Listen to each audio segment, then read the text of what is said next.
வணக்கம் நண்பர்களே. Hitech lab ஜாபில் செலக்ட் ஆனவங்க கட்டாயம் அன்றைக்கி ஃபஸ்ட் நாள் ஸ்கூல் போயிருப்பீங்க. அன்றைக்கி வந்துட்டு ஒர்க் எதுவும் கிடையாது, ஒரு ஃபோட்டோஸ் மட்டும் எடுத்துகிட்டு கிளம்பலாம் அப்படின்னு சொல்லியிருப்பாங்க. ஸோ ஸ்கூலோட அந்த ஃபஸ்ட்டு லோகோ தெரிகிற மாதிரி நின்று ஒரு செல்ஃபி மாதிரி எடுத்து ஜிபிஎஸ் ஆன் பண்ணி எடுக்கணும் அப்படின்னு சொல்லியிருப்பாங்க. ஸோ அவங்களுக்கெல்லாம் வந்துட்டு இப்போ மெயில் ரிசீவ் ஆகிட்டுருக்கு. ஒரு சில பேருக்கு மெயில் வந்து அதை ஃபில் பண்ணி முடிச்சிட்டாங்க. ஒரு சில பேருக்கு இனிமேல் தான் மெயில் வரும். யாரையும் நமக்கு மெயில் வரலையே அப்படின்னு சொல்லிட்டு யோசிச்சுட்ருக்க வேணாம். கட்டாயம் மெயில் ரிசீவ் ஆகும். அது என்ன மெயில்னால் ஒரு கூகுள் ஷீட் மாதிரி இருக்குது. அதில் வந்துட்டு நீங்கள் எடுத்த ஃபோட்டோஸ்லாம் அப்லோட் பண்ணி உங்களோட டீட்டெயில்ஸ்லாம் கொடுக்குற மாதிரி இருக்கும் அப்படிங்கிற மாதிரி ஒரு சிஸ்டர் சொல்லியிருந்தாங்க. நீங்கள் இன்றைக்கி ஸ்கூல் போயிருக்கும்போது கட்டாயம் அந்த ஸ்கூலோட நேம் போர்டு தெரிகிற மாதிரி அங்கே நின்று ஒரு செல்ஃபி எடுக்க சொல்லியிருப்பாங்க, ஒரு ஃபோட்டோஸு. அந்த ஃபோட்டோவை இந்த கூகுள் ஷீட்டை உங்களுக்கு மெயில் வந்துட்டு இருக்குது, வராதவங்க இன்னும் வரலையே அப்படின்னு சொல்லிட்டு யோசிக்கவே வேணாம். கட்டாயம் மெயில் ரிசீவ் ஆகும். நீங்கள் ஜாப்க்கு செலக்டட் அப்படிங்கும்போது கட்டாயம் உங்களுக்கு மெயில் ரிசீவ் ஆகும். நம்ம கூப்பிடலையே அப்படின்னு சொல்லிட்டு யோசிச்சுட்ருக்கேன். ஆனால் எல்லாருக்கும் மெயில் வந்துடுச்சு, எனக்கு இன்னும் மெயில் வரலையே அப்படின்னு சொல்லிட்டுலாம் யோசிச்சுட்டு இருக்க வேணாம். கட்டாயம் செலக்டட்னா மெயில் வரும். அந்த மெயிலில் வந்துட்டு என்னென்னா ஒரு கூகுள் ஷீட் வந்துட்டு நீங்கள் ஃபில் பண்ணுற மாதிரி தான் இருக்குது. அதாவது நீங்கள் காலைல ஸ்கூலில் எடுத்த ஃபோட்டோஸை அதை சூஸ் பண்ணி உங்களோட டீட்டெயில்ஸ்லாம் கொடுக்குற மாதிரி இருக்கும். எக்காரணத்தை கொண்டும் தயவு செஞ்சு எதையும் தப்பாக கொடுத்துறாதீங்க. எடிட் ஆப்ஷன் அப்புறம் வருமா என்னன்ட்டு நம்ம வெயிட் பண்ணிகிட்டே இருக்கணும். இதுன்னு இல்லை, எந்த ஒரு விஷயமா இருக்கட்டும், நம்ம கொடுக்கக்கூடிய தகவலை முன்கூட்டியே கரெக்டாக கொடுத்துட்டோம்னா நமக்கு எடிட் ஆப்ஷன் வருமா வராதா அப்படிங்கிற ஒரு பதட்டத்துலேயே நம்ம இருக்க தேவையில்ல. முன்கூட்டியே நம்ம கரெக்டாக கொடுத்துட்டோம். அதனால் முன்கூட்டியே கரெக்டாக உங்களோட டீட்டெயில்ஸ் எல்லாத்தையும் ஃபில் பண்ணிவிடுங்க. எதுவும் தவறுதலாக கொடுத்துறாதீங்க. ஒரு இடி ஃபில் பண்ணிட்டீங்க அப்படிங்கிற பட்சத்தில் திரும்ப அதை ரீசெக்கப் பண்ணுங்கள். இதுக்குன்னு இல்லை, எதுக்காக இருக்கட்டும், மைய செயல்பாட்டு இருக்கலையும் அப்படி தான் ஒரு சில பேர் தவறுதலாக இல்லம் தேடி கல்வி மையத்தில் தொடர விருப்பம் இல்லைன்னு கொடுத்தது தான் நிறைய பேரோட மையமே வந்துட்டு டிஸ்கன்டினியூ. அவங்க வந்து சென்ட்ரு ஐடி அவங்களுக்கு பிளாக் பண்ணுறது, இனிமேல் அவங்க கண்டினியூ பண்ண முடியாது வாலண்டியர்ஸாக அப்படிங்கிற மாதிரி சொல்கிறாங்க. நம்ம அது மாதிரி டீட்டெயில்ஸ் எப்போவும் ஃபில் பண்ணும்போது முழுக்க நம்மளோட கவனத்தை ஃபுல்லாக அதில் கரெக்டாக எல்லா டீட்டெயில்ஸும் கொடுத்துருக்கோமா அப்படின்னு பார்க்கணும். திரும்ப ஒரு டைம் கொடுத்ததோடு விடக்கூடாது. ஒரு டைமுக்கு 2 டைம், ஏன் 3 டைம் கூட செக் பண்ணலாம். நான் 3 டைம் கிட்டத்தட்ட செக் பண்ணுவேன். அதனால் நம்ம ஒன்று எவ்வளோ டைம் வேஸ்டேஜ் ஆகுது. நம்ம கொடுக்கக்கூடிய டீட்டெயில்ஸை வச்சு தான் அடுத்தடுத்து நம்மளை இப்போ இந்த ஹைடெக் லேபாக இருக்கட்டும், மேக்ஸிமம் வந்துட்டு கம்ப்யூட்டர் பேஸ்டாக முடித்தவங்களுக்கு தான் அந்த மெயில்ஸ் மெசேஜ் எல்லாமே ரிசீவ் ஆனது. இது எதனாலன்னா நம்ம தன்னார்வலர் சுய விவர படிவத்தில் நம்மளோட என்ன குவாலிஃபிகேஷன் கொடுத்துருப்போம் இல்லையா, அதை பேஸ் பண்ணி தான் அந்த மெயில் மெசேஜ்லாம் அனுப்புனதாக சொல்கிறாங்க. ஸோ நம்ம கொடுக்குற டீட்டெயில்ஸ் ஒவ்வொன்றுமே ரொம்ப இம்பார்ட்டன்ட். அதனால் எந்த டீட்டெயில்ஸுமே தவறுதலாக மாற்றி கொடுத்துறாதீங்க. தவறுதலாக அப்புறம் மாற்றி கொடுத்துட்டோமே எடிட் ஆப்ஷன் வருமான்னு நம்ம அதுக்காக காத்திருந்து டென்ஷன் ஆக தேவையில்ல. ஒரு முறைக்கு 2 முறை, ஏன் 3 முறை கூட நல்லபடியாக செக் பண்ணுங்கள். ஸோ கூகுள் ஷீட் ஃபில் பண்ண வேண்டியவங்க கரெக்டாக ஃபில் பண்ணி ஜாப்க்கு செலக்ட் ஆன எல்லா சிஸ்டர்ஸ்க்கும் மனமார்ந்த வாழ்த்துக்கள். ஸோ நல்லபடியாக உங்களோட வேலையை 100% அர்ப்பணிப்போடு செய்யுங்க. உங்களுக்கு கூகுள் ஷீட் ஃபார்ம் மெயில் வந்துடுச்சுன்னா கம்பல்சரி அதை ஃபில் பண்ணுங்கள். வராதவங்க வெயிட் பண்ணுங்கள், கண்டிப்பாக மெயில் கட்டாயம் வரும். மெயிலை செக் பண்ணுங்கள், இன்பாக்ஸில் போய் பாருங்கள். அப்படி இல்லைன்னா ஸ்பாம் அதை போய்ட்டு செக் பண்ணுங்கள். ஸ்பாம் இன்பாக்ஸை போய்ட்டு செக் பண்ணுங்கள். பழைய வேறு ஏதாவது மெயில்ஸ் ஏதாவது நீங்கள் வச்சுருந்தா கூட ரொம்ப லோடு அதிகமாக ஹை ஆகி கூட சில மெயில் வராமல் இருக்கும். அதனால் தேவையில்லாத அன்வான்ட் மெயில்ஸை எப்பவும் கிளியர் பண்ணி வைங்க. மெயில் மட்டும் இல்லை, மெசேஜ் எதுவுமே நமக்கு தேவையில்லை அப்படிங்கும்போது ஃபோனில் கிளியர் பண்ணி வைங்க. ஏன்னா நமக்கு பர்டிகுலராக ஐடிக்கு வாலண்டியராக இருக்கும். இப்போ நீங்களாம் வந்துட்டு ஹைடெக் லேப், ஸோ அடுத்த கட்டத்துக்கு மூவ் ஆகி போயிருக்கீங்க. உண்மையாலுமே அவ்வளோ ஒரு ஹாப்பியாக இருக்குது நமக்கே அந்த ஜாப் கிடைச்ச மாதிரி.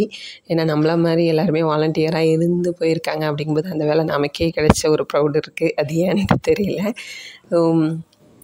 அந்த வேலையில் இருக்கும்போது நம்ம ஒரு பொறுப்பில் இருக்கோம் அப்படின்னா நம்மளை நம்பி நிறைய பேர், இப்போ நம்ம ஐடிக்கு வாலண்டியராக இருக்கோம்னா நம்மளை நம்பி நிறைய பசங்க வராங்க. ஒரு எப்படியும் ஒரு வாலண்டியர்ஸ்க்கு குறைச்சலாக 25 பிள்ளைங்க கட்டாயம் இருக்கும். ஸோ அவ்வளோ பேருக்கும் நம்ம தான் ரெஸ்பான்சிபிலிட்டி. அந்த 1 ஹவர் மட்டும் அப்படின்னு கிடையாது.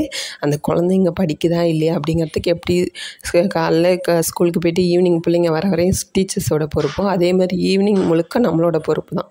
ஸோ அந்த பிள்ளைங்களுக்கு ஃபுல் ரெஸ்பான்சிபிலிட்டி நம்ம தான் அப்படிங்கிற மாதிரி. இப்போ நம்ம ஹைடெக் லேபுக்கு போனோம்னா இன்னும் பொறுப்புகள் அதிகமாகுது. அந்த லேபுக்கு ஃபுல்லாகவே நம்ம தான் சொந்தக்காரங்க. ஸோ அதை நிர்வகிக்கிற திறமை நம்மக்கிட்ட இருக்குது. அதுக்கு நம்ம பதில் சொல்லி ஆகணும். ஸோ அப்படிங்கும்போது இன்னும் நம்ம பொறுப்பாக நடந்துக்கணும். ஆல்சோ வாலண்டியர்ஸும் கூட அதனால் நான் மெயிலை கவனிக்கல, மெசேஜை கவனிக்கல அப்படின்னு சொல்லிட்டு இருக்க வேண்டாம். கரெக்டாக நம்மளோட செல்லில் எப்போவுமே, ஏன்னா நம்ம வாலண்டியர்ஸாக இருக்கிறதுனால சரி, நிறைய குரூப்பில் மெசேஜ் வந்துக்கிட்டே இருக்கும். ஸோ நம்ம தேவையில்லாத அன்வான்ட் மெசேஜை டெலீட் பண்ணி வச்சா மட்டும்தான் மற்ற மெசேஜில் நம்ம கவனம் அதாவது வரக்கூடிய மெசேஜை நம்ம கவனித்து பார்க்க முடியும். நம்ம மற்ற மெசேஜையும் லோட் பண்ணி மொபைலில் வச்சுருந்தா அதுவும் ஓரளவு தானே கெப்பாசிட்டி தாங்கும். எல்லாருமே புது ஃபோன் டெய்லி மாதத்துக்கு ஒன்று வாங்குற அளவுக்குலாம் அவ்வளோ பெரிய வசதிக்காரங்களாம் யாருமே இல்லை. ஸோ நம்மளும் என்ன தான் வாலண்டியர்ஸாக தன்னார்வலராக இருந்தாலும் நமக்குன்னு ஒரு ஊக்கத்தொகை ஒரு மாதம் 2 மாதம் பெண்டிங் வந்துடுச்சுன்னா எப்படா அமௌண்ட்டு வரும் அப்படின்னு யோசிக்கிறவங்க நிறைய பேர் இருக்கிறோம். அதனால் மொபைலை நல்லபடியாக கரெக்டாக வச்சுக்கோங்க. தேவையில்லாத மெசேஜஸ் வந்துச்சுன்னா கிளியர் பண்ணிவிடுங்க. தேவையில்லாத மெயில்ஸ் இருந்ததுன்னா கிளியர் பண்ணிவிடுங்க. அப்போ தான் அடுத்தடுத்து நமக்கு என்னென்ன அப்டேட் பண்ணுறாங்களோ அதெல்லாம் நம்ம பார்த்துக்க முடியும். சேம் அதே தான் ஹைடெக் லேபில் உள்ள நீங்களும் வாலண்டியர்ஸாக இருந்துட்டு அதுக்கு போனவங்க தான். ஸோ உங்களுக்கும் இதே தான்.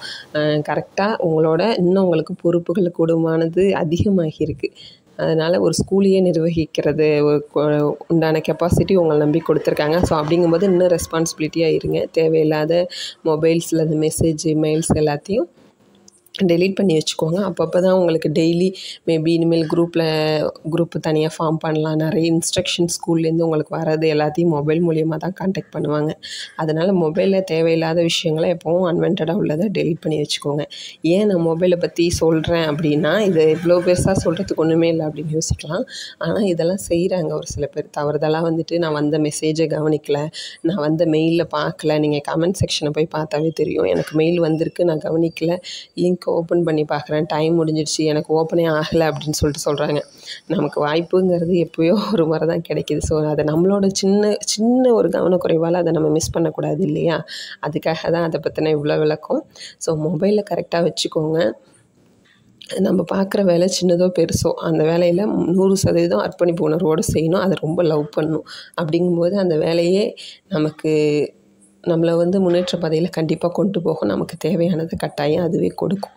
அதனால் அந்த வேலைக்கு நமக்கு ஊன்றுகோலாக இருக்கிறது மொபைல் ஃபோன் தான். ஏன்னா நம்ம ஐடிகே ஆப்பில் தான் அட்டெண்டன்ஸ் போடுறோம். ஏதாவது டீட்டெயில்ஸ்னால் அந்த ஐடிகே குரூப்லேருந்து மொபைல் மூலியமாக தான் தெரிஞ்சுக்கிறோம். ஸோ இப்போ ஹைடெக் லேபில் உங்களுக்கும் ஃப்யூச்சரில் இன்ஸ்ட்ரக்ஷன் ஃபுல்லாக மொபைல் மூலியமாக தான் வர மாதிரி இருக்கும். அதனால் மொபைலை கரெக்டாக வச்சுக்கோங்க. எந்த ஒரு டீட்டெயில்ஸ் நீங்கள் ஃபில் பண்ணுற மாதிரி இருந்தாலும் இப்போ இல்லை, எப்போவுமே சரி, கரெக்டாக உங்களோட டீட்டெயில்ஸை கொடுங்க. ஒரு முறைக்கு 2 முறை, 2 முறைக்கு 3 முறை எக்காரணத்தை கொண்டு செக் பண்ணாமல் விடாதீங்க. எடிட் ஆப்ஷனை எதிர்பார்த்து இருக்காதீங்க. அப்புறம் என்ன சொல்லணும்னு நினச்சேன்னா, சில பேர் ஜாப் ரொம்ப டிசப்பாயின்மெண்ட்டாக இருக்குது, ஏன்டா எக்ஸாம் எழுதி செலக்ட் ஆனோம் அப்படிங்கிற மாதிரிலாம் ஒருத்தவங்க சொல்லியிருந்தாங்க. புரியுது சிஸ்டர். ஏன்னா நம்ம ரொம்ப கனவோடு இருந்திருப்போம். ஏன்னா 18,000 சேலரிங்கும் போதே ஓகே, நிறைய பேரோட குடும்ப சூழ்நிலைக்கு இப்போதைக்கு நம்ம இந்த சேலரி வந்தால் நம்ம ஃபேமிலியை ரன் பண்ண ஈஸியாக இருக்கும் அப்படிங்கிற மைண்ட் செட்டிங்கில் தான் இருப்போம். அதில் எந்தவித மாற்றமும் இல்லை.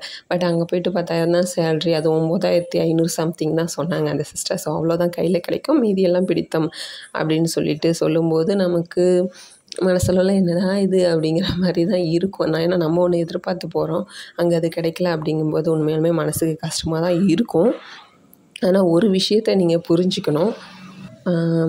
இந்த வேலையே கிடைக்காம நிறைய பேர் ஏங்கிகிட்ருக்கோம். நமக்கு கிடைக்கலையே, நம்ம நல்லா தானே பர்ஃபார்மன்ஸ் பண்ணோம், ஏன் நம்மளை செகண்ட் எக்ஸாமுக்கு நம்மளை கூப்பிடல, செகண்ட் எக்ஸாம் எழுதியும் ஏன் நம்மளை நல்லா தானே எழுதணும், ஏன் நம்மளை செலக்ட் பண்ணல அப்படின்னு நிறைய பேருக்குள்ளே இந்த எண்ணங்கள் ஓடிட்டுருக்கு. ஸோ அது மாதிரி நிறைய பேர் இருக்கும்போது நீங்கள் அதெல்லாம் தாண்டி உங்களுக்கு அந்த வாய்ப்பு கிடைச்சிருக்கும்போது அதை தயவு செஞ்சு பயன்படுத்திக்கோங்க. கண்டிப்பாக ஒத்துக்கிறேன், எதிர்பார்த்த ஸ்கூல் கிடைக்கல, எதிர்பார்த்த சேல்ரி இல்லை. சில பேருக்கெலாம் கிட்டத்தட்ட ஸ்கூலுக்கும் அவங்க வேலைக்கு போகிறதுக்குமே கிட்டத்தட்ட 30-40 கிலோமீட்டர் வித்தியாசத்துலலாம் வருது. போயிட்டு வர பஸ் ஃபேரே சரியாகிடும் அப்படிங்கிற மாதிரிலாம் சில பேர் சொல்கிறாங்க. கரெக்டு தான், ரொம்ப கஷ்டம் தான். ஏன்னா பக்கத்தில் கிடைக்கும் அப்படிங்கும்போது இதில் ஹாப்பியானவங்களும் இருக்காங்க. சரி என்னடா இது இப்படி கிடச்சிடுச்சு அப்படின்னு கஷ்டப்படுறவங்களும் இருக்காங்க. ஸோ 2 விதமாக யோசிக்கிறாங்க. அது அவங்கள சொல்லி தப்பு இல்லை, எல்லாருக்கும் ஒரே மாதிரியே எல்லாம் கிடச்சிடுறது இல்லை இல்லையா? அவங்களும் நல்லபடியாக பரீட்சை எழுதி செலக்ட் ஆகி தான் போனாங்க. ஆனால் சில பேருக்கு பக்கத்து ஸ்கூலே ஒரு சில சிஸ்டர் தான் எனக்கு தெரிஞ்சவங்களுக்கு அவங்க இருக்கிற ஊருக்குள்ளேயே ஸ்கூல் கிடச்சிருக்கு. ஸோ அப்படி இருக்கும்போது அவங்களுக்கு அது பிரச்சனையே இல்லை. 9500 கிட்ட நம்ம கைக்கு கிடைக்கிது. பிடித்தம் ஒரு 1000 1500 பண்ணுறாங்கங்கும்போது தாராளமாக அந்த வேலையை அவங்க எடுத்து செய்யலாம். இதே தூரத்தில் அப்படிங்கும்போது அவங்க போயிட்டு வரதுக்கு உண்டான பஸ் ஃபேர் அதெல்லாம் கணக்கு பண்ணும்போது கையில் ஒரு ரூ. 6 7 தான் மிஞ்சும். அப்படிங்கும்போது அதுவும் ஒர்க்கிங் ஹவர்ஸ் நிறைய டைம் சொல்கிறாங்க. பத்தாததுக்கு சாட்டர்டேவும் ஸ்கூல் இருக்கும் அப்படிங்கிற மாதிரி சொல்கிறதால நமக்கு என்னடா இது டெய்லி ஏன்னா ஒரு 200 கிட்ட தானே. ஏன்னா பஸ் ஃபேர் கணக்கு பண்ணும்போது பக்கத்தில் கிடைச்சவங்களுக்கு ஓகே, தூரத்தில் போயிட்டு வரவங்களுக்கு பஸ் ஃபேர் இவ்வளோ போகுதே நமக்கு. அப்போ ஏன்னா ஒரு மாதம் 6000 7000 தான் நிற்குமா, நம்ம இதை விட்டுட்டு வேறு ஏதாவது ஜாப்க்கு படிக்கலாமா அப்படின்னு நிறைய சிஸ்டர்ஸ் யோசிக்கிறீங்க. அது தப்பே கிடையாது. இந்த பக்கத்துலேயே கிடைச்சவங்களுக்குலாம் அதெல்லாம் உண்மையாலுமே நல்ல ஒரு வாய்ப்பு தான். ஸோ ப்ளஸ்ஸும் இருக்குது, மைனஸும் இருக்குது. இதில் இது ஃபுல்லாகவே பாசிட்டிவிட்டி அப்படின்னு சொல்ல முடியாது, ஃபுல்லாகவே நெகட்டிவிட்டி அப்படின்னு சொல்ல முடியாது. ஸோ உங்களுக்கு உங்கள் சுச்சுவேஷனுக்கு எது கரெக்டு அப்படின்னு சொல்லிட்டு உங்கள் மனசை கேளுங்க. உங்கள் மனசாட்சி என்ன பதில் சொல்லுதோ அதுபடி நடந்துக்கோங்க. கண்டிப்பாக ஒர்க்கிங் ஹவர்ஸ் ப்ராப்ளம் இருக்குது, சேல்ரி ப்ராப்ளம் இருக்குது, பக்கத்தில் லாங் ட்ராவல் பண்ணணும் அது ப்ராப்ளம் இருக்குது, எல்லாமே ஒத்துக்கிறேன். ப்ளஸ் அதே சமயம் பக்கத்தில் ஒரே ஊரில் ஸ்கூல் கிடைச்சவங்களும் இருக்காங்க. ஸோ உங்களோட சூழ்நிலை அப்படிங்கிறது உங்களுக்கு தான் தெரியும். சில பேர் வந்துட்டு வேணான்னு சொல்லிட்டு எழுதி கொடுத்துட்டு வந்தேன் அப்படின்னு சொல்லிட்டு ஒரு சிஸ்டர் கமெண்ட் பண்ணியிருந்தாங்க. ஓகே, நான் அவங்களோட சுச்சுவேஷனுக்கு இதை பேலன்ஸ் பண்ண முடியாது அப்படின்னு சொல்லிட்டு யோசிச்சிருக்காங்க போல இருக்குது, தப்பு இல்லை. ஆனால் என்னோடய பர்சனல் சஜஷன் என்ன அப்படின்னு சொல்லிட்டு கேட்டிங்கன்னா, ஒரு 1 மந்த்தாவது கண்டினியூ பண்ணணும் அப்படின்னு சொல்லிட்டு சொல்லுவேன். ஏன்னா வந்துட்டு இந்த வேர்ல்டில் ரொம்ப காம்படிஷனுங்கிறது ஹெவியாகிடுச்சு. நான் அந்த குரூப் 4 உதாரணத்துக்கு நீங்கள் குரூப் 4 எக்ஸாமை கூட வச்சுக்கலாம். நிறைய எக்ஸாம்ஸ் இருக்குது. ஃபஸ்ட்டு ஸ்டார்டிங்கில் கம்மியாக இருந்தெல்லாம் இருக்க போட்டிகள் நிறைய வந்துக்கிட்டே இருக்குது. இன்னுமே பார்த்திங்கன்னா நம்ம ஐடிகே வாலண்டியர்ஸாக இல்லாத மற்றவங்க வந்து நமக்கு இந்த ஆப்பர்ச்சுனிட்டிஸ் கிடைக்கலையே, ஐடிகே வாலண்டியர்ஸ்க்கு கிடைக்கிது, உங்களுக்கு கிடைச்சிருக்கு ஆனால் எங்களுக்கெலாம் எதுவுமே கூப்பிடல அப்படின்னு சொல்லிட்டு இதே பிஎஸ்சி கம்ப்யூட்டர் சயின்ஸ் முடித்த சிஸ்டர் ஒருத்தவங்க என்னைக்கிட்ட பர்டிகுலராக கேட்டாங்க. ஸோ அப்படி இருக்கும்போது நம்ம வாலண்டியர்ஸாக இருக்கிறதால ஃபஸ்ட்டு ப்ரியாரிட்டி கொடுக்குறாங்க. மற்றவங்களுக்கும் கம்பல்சரி லிங்க் அனுப்பி எக்ஸாம் எழுதி செலக்ட் ஆகியிருக்காங்க, அது அடுத்த விஷயம். ஆனால் ஐடிகே வாலண்டியர்ஸாக இருக்கிறவங்கள தான் மோஸ்ட்டாக வந்துட்டு அதிக ப்ரியாரிட்டி கொடுக்குறாங்க. ஸோ அப்படிங்கும்போது இப்போ உள்ள காம்படிஷன் வேர்ல்டில் நமக்கான இடத்த நம்ம தான் தக்க வச்சுக்கணும். நமக்கு வந்துட்டு ரொம்ப கஷ்டமாக இருக்குது அப்படின்னு சொல்லிட்டு, ஏன்னா என்னோடய பர்சனல் எக்ஸ்பீரியன்ஸில் இதை நான் சொல்கிறேன். நமக்கு கிடைக்கிற வாய்ப்பை நம்ம தவற விடக்கூடாது. அது வந்துட்டு நம்ம வேணுக்குன்னு பண்ணதில்லை. இப்போ சப்போஸ் உங்கள்கிட்ட சின்ன கை குழந்த இருக்குது, நீங்கள் லாங் ட்ராவல் போயிட்டு வர முடியாது, குழந்தைய கேரி பண்ணிக்க ஒருத்தவங்க வேணும், நம்ம போயிட்டு வர்றது ரொம்ப கஷ்டம்னா ஒத்துக்கிறேன். ஸ்டில் உங்களால் கட்டாயம் அது முடியாத ஒரு விஷயம். முடியாத மீன்ஸ் அது மென்டலி டிப்ரெஷ் ஆகணும், ஃபிசிக்கலாகவும் நம்ம ரொம்ப கஷ்டப்படுவோம். அதனால அது மாதிரினா வேணாம். இல்லை ஓரளவு என்னால் சமாளிக்க முடியும், கொஞ்சம் ரிஸ்க் எடுத்தால் போதும் அப்படின்னா தாராளமாக நீங்கள் ஒரு மாதமாவது கண்டினியூ பண்ணணும் என்னை கேட்டால். ஏன்னா ஒரு 1 மந்த் இப்போ சொல்லுவாங்கள்ல, கொஞ்ச நாள் கழிச்சு அதுவே பழகிடும் அப்படிங்கிற மாதிரி. ஒரு மாதம் நீங்கள் கொஞ்சம் கஷ்டத்தை பார்க்காம எஃபர்ட் எடுத்து கொஞ்சம் பண்ணிங்கன்னா அதுக்கே நீங்கள் ஆட்டோமேட்டிக்காக உங்களோட மைண்டாக இருக்கட்டும் பாடியாக இருக்கட்டும் அடாப்ட் ஆகிடும். அதுக்கப்புறம் அதுலேருந்து நம்மளை எப்படி இன்னும் க்ரோ பண்ணிக்கணும் அப்படின்னு சொல்லிட்டு தான் நம்மளோட மைண்ட் ஆட்டோமேட்டிக்காக யோசிக்க தோணிடும். ஸோ உங்களோட சுச்சுவேஷன் உங்களுக்கு என்னன்னு தெரியும், அதனால தான் நீங்கள் வேணான்ட்டு சொல்லுவீங்க. நான் கண்டிப்பாக அதை அக்ரி பண்ணுறேன். ஆனால் அதை தாண்டி என்னோடய பர்சனல் எக்ஸ்பீரியன்ஸ் என்ன அப்படின்னு கேட்டிங்கன்னா, ரொம்ப குழந்தையாக இருக்குது, ரொம்ப health issue, maybe health issue இல்லை குழந்தை இருக்குது, இல்லை ஃபேமிலி சுச்சுவேஷன் வேணான்னு சொல்கிறாங்க அப்படின்னா நீங்கள் அதை கண்டினியூ பண்ண வேணாம். ஆனால் அதை தாண்டி ஓகே, நான் உங்களோட நீங்கள் மட்டும் சம்மந்தப்பட்டிருக்கீங்க, நீங்கள் மட்டும் தான் கொஞ்சம் லாங் ட்ராவல் பண்ணணும், சேல்ரி கொஞ்சம் கம்மியாக தான் இருக்குது, ஒரு 7 ரூபா கிட்ட தான் கையில் கிடைக்கும், ஆனால் நீங்கள் மட்டும்தான் அதில் சம்மந்தப்பட்டிருக்கீங்க. உங்கள் ஃபேமிலியோ இல்லை குழந்தையோ யாருமே சம்மந்தப்படல, நீங்கள் மட்டும் தான் சம்மந்தப்பட்டிருக்கீங்க. ஆனால் ஒரு 2000 3000 சேல்ரி குறையுது அப்படின்னு இருந்தால் நீங்கள் அதை தாராளமாக யோசிக்க வேணாம். கட்டாயம் நீங்கள் வேலையை கண்டினியூ பண்ணுங்கள். ஒரு 1 மந்த்தாவது போனீங்கன்னா ஆட்டோமேட்டிக்காக அந்த ஜாப் உங்களுக்கு, நீங்கள் லவ் பண்ண ஆரம்பிச்சிட்டிங்கன்னா அந்த ஜாப்பை நீங்களே நிற்கணும்னு நினச்சாலும் முடியாது.